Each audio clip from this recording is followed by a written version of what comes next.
Bonjour à toutes et à tous et bienvenue sur Grand Lille TV pour cette nouvelle édition du journal de la rédaction ce jeudi 3 mai. Voici d'abord vos prévisions. Météo, c'est une belle journée qui s'annonce dans les Hauts-de-France avec du soleil, du ciel bleu, quelques passages nuageux, quelques cumulus de beau temps. Sans conséquence, le vent lui va très clairement s'estomper et les températures plutôt fraîches ce matin, à peine 5 ou 6 degrés au lever du jour, vont remonter et seront de saison cet après-midi. Avec 15 degrés à Lille, on annonce même surtout du soleil de manière plus durable pour toute la fin de semaine et les températures cette fois bien en hausse jusqu'à plus de 20 degrés samedi ou dimanche, on n'en est pas encore là, mais on en reparlera. Dans ce journal, tout d'abord, un anniversaire et une question. Savez-vous depuis quand l'île est-elle sous gouvernance française? Eh bien depuis le 2 mai 1668, soit tout juste 350 ans. C'est en effet avec le traité d'Aix-la-Chapelle que la capitale des Flandres est passée de l'Espagne à la France. Pour célébrer cet anniversaire, une quarantaine d'événements seront organisés jusqu'en novembre à Lille avec des visites et circuits thématiques, des expositions, des concerts ou même des événements sportifs. Quelques rendez-vous exceptionnels aussi comme le Festival international de musique militaire au cœur de la citadelle le 25 mai prochain. 300 musiciens militaires issus de 8 corps d'armée d'Europe et des États-Unis auront rendez-vous pour ce concert exceptionnel. Et également un bal versaillais le 16 mai, une course à pied au cœur du bois de Boulogne le 24 juin.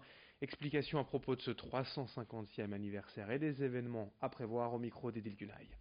Louis XIV, dans les guerres de succession qui ont amené le royaume d'Espagne à perdre les Pays-Bas, a fait un siège des villes flamandes et en particulier le siège de Lille en 1667, avec à côté de lui un dénommé Vauban qui marquera l'histoire.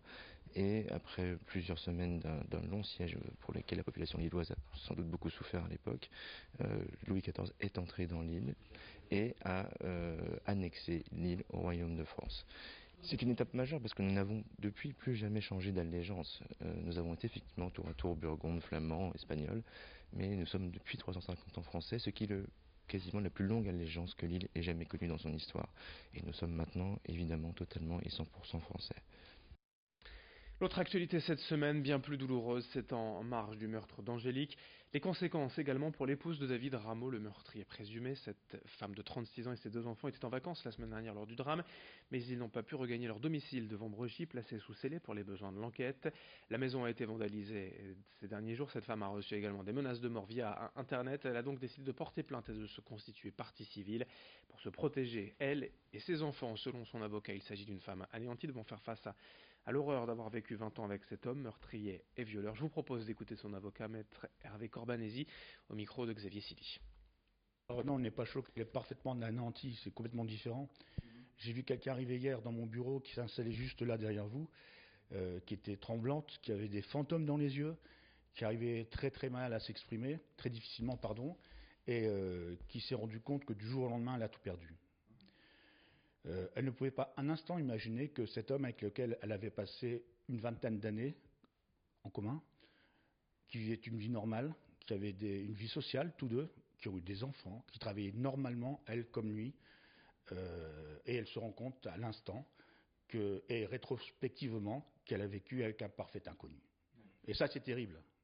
Un parfait inconnu, pourtant, d'après les informations qu'on a pu recueillir, elle était quand même au courant de son passé. Non, on ne peut pas dire ça. De toute façon, ça, c'est tenu dans les PV qui sont frappés du sceau du secret de l'instruction, donc j'en parlerai pas. Mais c'est pas aussi simple que ça. Enfin, pour finir, quant aux obsèques d'Angélique, la cérémonie religieuse aura lieu à Vambrechy samedi matin. Autre information en ce début du mois de mai, les traditionnels changements administratifs et hausse de prix en France. Le tabac, le gaz, les impôts, le nouveau contrôle technique, on fait le point avec Vincent Vieillard. On commence d'abord avec la hausse des tarifs du gaz affichée par Engie en ce 1er mai, plus 0,1% pour ceux qui cuisinent avec le gaz, plus 0,2% pour ceux qui l'utilisent et pour cuisiner et pour chauffer l'eau, et enfin plus 0,4% pour ceux qui se chauffent avec ce gaz. Amis fumeurs, vous êtes aussi directement concernés par ces hausses affichées au 1er mai, mais attendez un peu avant de râler, les marques ont décidé de rogner sur leur marge pour que cette augmentation de la taxation ne soit pas subie par les fumeurs. Du coup, certaines marques garderont un prix identique à celui affiché au mois d'avril. Et puis, surprise, certaines cigarettes seront même moins cher que le mois dernier et ce de 10 centimes. Et puis rappelez-vous, il y a cette hausse annoncée du contrôle technique qui rentrera elle en vigueur aux alentours du 20 mai prochain. Un examen pour votre voiture qui sera plus complet, 133 points de contrôle contre 124 précédemment, des examens qui seront donc plus longs et forcément plus chers. En bref, aussi dans l'actualité du jour, le 7e épisode de grève à la SNCF, aujourd'hui et demain, 2 journées difficiles s'annoncent pour les usagers du train. 15% des TER et intercités doivent circuler aujourd'hui, un TGV sur 3. Il y aura 144 quarts de substitution prévus aujourd'hui et toutes les infos comme d'habitude sur l'appli SNCF et le site ter.sncf.com. Dans l'actualité aussi, notez qu'à Aluin, 3 enfants, un garçon et 2 filles âgées de 11 à 13 ans ont disparu depuis mardi selon France 3 Hauts-de-France. La police privilégie tout de même pour le moment l'hypothèse de la fugue, mais les recherches menées hier à Aluin et à Roubaix avec des équipes cynophiles n'ont pour le moment rien donné. Dans ce journal également, on enchaîne avec la présentation d'une nouvelle application pour transporter. L'application Uber, vous connaissez pour les VTC, bien depuis janvier, l'appli Vulot propose une toute nouvelle approche développée par des étudiants de l'école 42 à Paris. Le système n'a pas pour objectif de faire du profit. Là où Uber, par exemple, prend 25% de commission par trajet, Vulot ne prend rien. Du coup, pour une même course, les utilisateurs payent moins cher et les chauffeurs gagnent un peu plus. C'est un deal gagnant pour tout le monde, sans la pression ou le stress imposé par les grandes plateformes. Pour l'instant, l'application peine pourtant à décoller. À Lille, par exemple, une quinzaine de chauffeurs l'ont déjà téléchargée, mais seuls 3 l'utilisent activement. Présentation et explication du fonctionnement de cette application Vulot avec le fondateur au micro de Xavier Silly.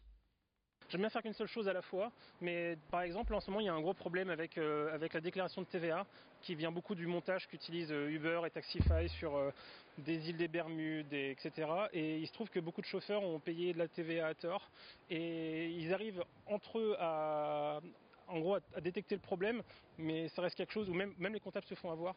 Et là on pense que nous, encore une fois, via la tech, on peut finalement réussir via la tech à que ce problème compliqué devienne un problème simple.